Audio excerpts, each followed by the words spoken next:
internet does. Connie Sue Davenport thinks I'm a little kooky for saving my son's Happy Meal toys. And just so you know, Connie Sue, these are not toys that he played with that I just grabbed that have been used. They, after a while, and yeah, he ate his share of Happy Meals. They're mint in their baggie. There you go. And they're in a big hefty bag in my crawl space. That's impressive. I'm wasting space. Look, I have no illusions that I'm going to sell them, but I do see myself same day as an old guy walking down to the park and these kids playing these fancy machines go, you want an old style toy? And I'll toss them one of those. Then you'll be on the news for the wrong reasons. Well, no, I'm giving them a cool little Star Wars lightsaber or something that you don't see anymore. Because years from now, I don't know what the Happy Meal toys will be like. 10 years from now, 15 years from now, good Lord. But I saved a few of them. All right, let's get back to the phone lines, and we've got, actually, GR just had a follow-up. I'm sorry. GR, go ahead. What was your follow-up question? Well, I had one more question and some information. Okay. One person in Texas, too, here in Nashville, have told me this is a real book, that it's authentic. And I didn't know where to go with it after that, so that's why I was calling this morning. But I would do some. I did look on here, and it says Philadelphia, 1830. And it's I'm just trying to find out exactly where I can go, and I missed that while ago. I wasn't sure where you told me. Here's where you should go. Okay, here. Yeah, write this down. Grab a pen and paper if you can. Abe Books, ABE Books.com is the resource to find out what it's worth. That's a retail bookseller of used books. But you can kind of see a range of value for the books. So use that. There's another one, Alibris Books, ALIBRIS.com,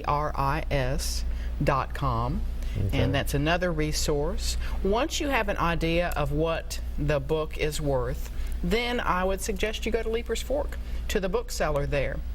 You know, I've been in that shop, and everything is behind glass cases. I have to remind myself to breathe. It's just incredible. So, and everything they have there, but they've got some really, really rare, unique, in this category, so he could go there. But you've got to have in mind before you go to sell a book like that, of some value. Yeah, do some background beforehand when you go.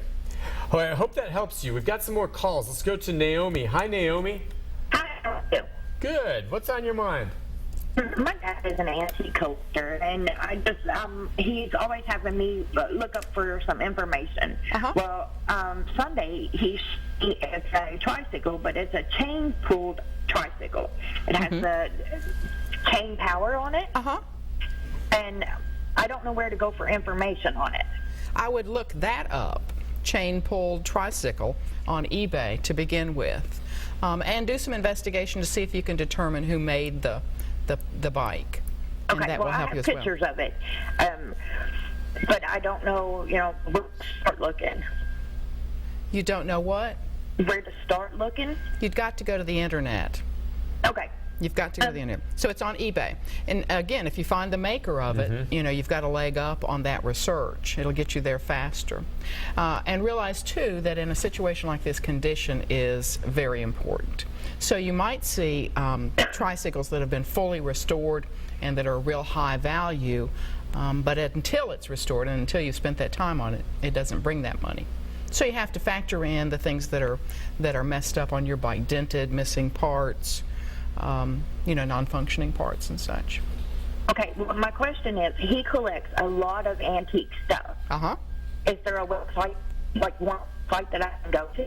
Yes, eBay and RubyLane.com. RubyLane.com? And then eBay just in general, as you say. I mean, we all know about eBay, but I don't think some of these people, realize that that can be a resource. You just think eBay, well, that's where you go to buy and sell stuff. Well, they have on the drop-down menu at the top, you can do antiques. Yeah, of course. Yeah. And go in there to antiques, and then go to the toy section or tricycles, and you'll be able to see perhaps an example of what she has. Many examples. Right there. When you talked about some of these conditions and restoration, when you repurchase one that maybe has been restored, is there a difference? I mean, you wonder if it's been repainted. Was it the exact way it was painted before? I mean, is restoration always going to make it better than it was. I mean, does it have to be restored exactly and with the same parts as it was? Is that the idea that you want to do? All of that affects the value. Okay. So if you're a purist and you want it to be like it was, right, that's good. Which I would think that would be the more valuable thing. Then, of course, some people just want to buy it, so it's not nasty for their grandkids to play with. Oh, okay.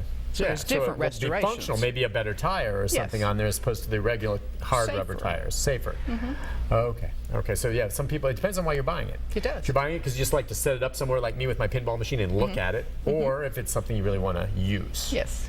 All right, let's go to, I think we've got Julie. Hi, Julie. Hi. Hey, go ahead. I am I'm amateur.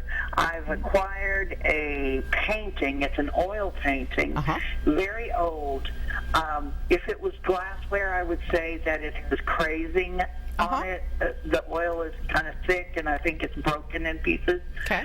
I don't know where to go to look for an appraisal. It needs repairs. It looks like someone smoked or it's turned yellow over the painting. But it looks like the original frame, and on the back it is very brown and old looking. So I'm thinking there's some value to it, but as you just said to the previous caller, restoration would increase the value. So it would, but you have to pay for that me too. with something in one of those categories. What did you say it was a painting of? What's it of? It is a community on a lake with some little kind of like dinghy sailboats. Okay. And then in the foreground, the houses are bigger and there's people, and they look. The lady has a long dress on and like a Mennonite or something, a scarf or something. Is there an artist signature? Yeah, is there a signature anywhere? Yes, it does, and I just tried to write it down. Artists, sometimes it's not what it appears to be. So Nironin. You've got to look that up. The place I like the best is Ask Art. Ask Art. And they have examples of artists' signatures. So you can start with the letter N and give as many letters as you're sure of, and then proceed that way on Ask Art. And then they'll have auction results. If there are auction results and you've confirmed the artist and that genre, that's what they paint, then you can go to auction results. You do have to pay to do that. It's like, $10 or $12, but certainly worth that. Meaning to go on there and see what those paintings of this artist have sold for. Yes. You can see that there are some that have auctioned, but you can't see the value until you pay the money. There are other places, live auctioneers, that you may be able to find that artist as well. And so what she's doing then is comparing the condition of her painting with those that are for sale, restored or not, crackled or not, original frame or not, and you're making value conclusions based on all of those factors. I think that's part of the neatest thing about this, and why I envy a lot of what you've done and your expertise, is she's going to get to do some detective work here. It's great and it would be fun. She finds this, and who knows, it may be worth something, maybe not, but she's going to get to find out the history of this painting if she works at it.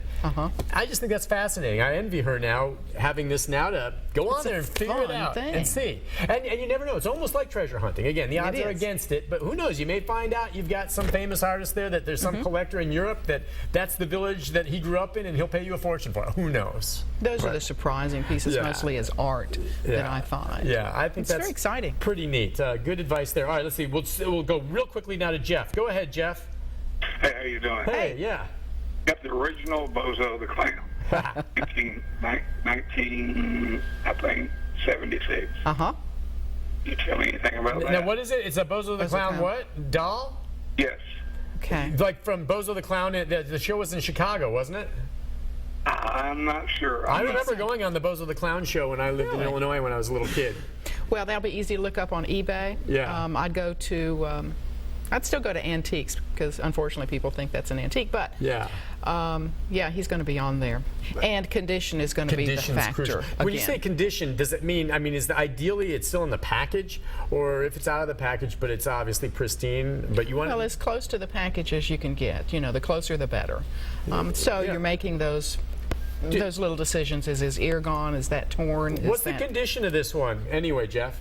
It's in the original box, never been taken out. And is this the one with the orange kind of hair and bald white and the red nose? Yes, and it's about like 3.5 foot tall, or right at 3 foot maybe. Yeah. Then your next battle to win is how many were made. Yeah. And how badly people want them. Okay. But I'd say your condition is going to be helpful. Yeah, that's kind of neat. So it's still in, I wonder, was that something you just bought that way, or you just had it from when you were a kid and you saved it in the box? We bought 2. Bet when you were, when? One, and we kept one in the box. We have all the Furbies the same way. And you bought them how long ago?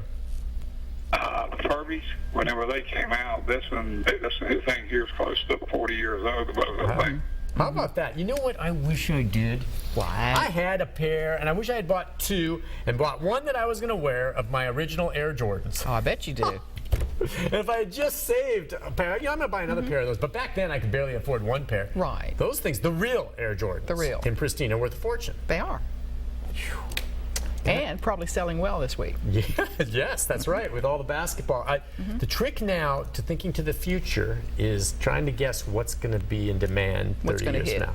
It's hard to do, isn't it? It's like real playing the hard darn stock market, isn't it? Connie, you're the best. You're just so mellow and easy, and you always have an answer. And thank you for coming on. My pleasure. It's nice to see you. Maybe Thanks y'all for calling. when you have busy, lots of great calls. And tell them where they can contact you. Connie Sue at ConnieSue.com. I got a website. Connie, thank you. Folks, we'll be right back with the program note after this. Awesome. Thank you, Connie Sue.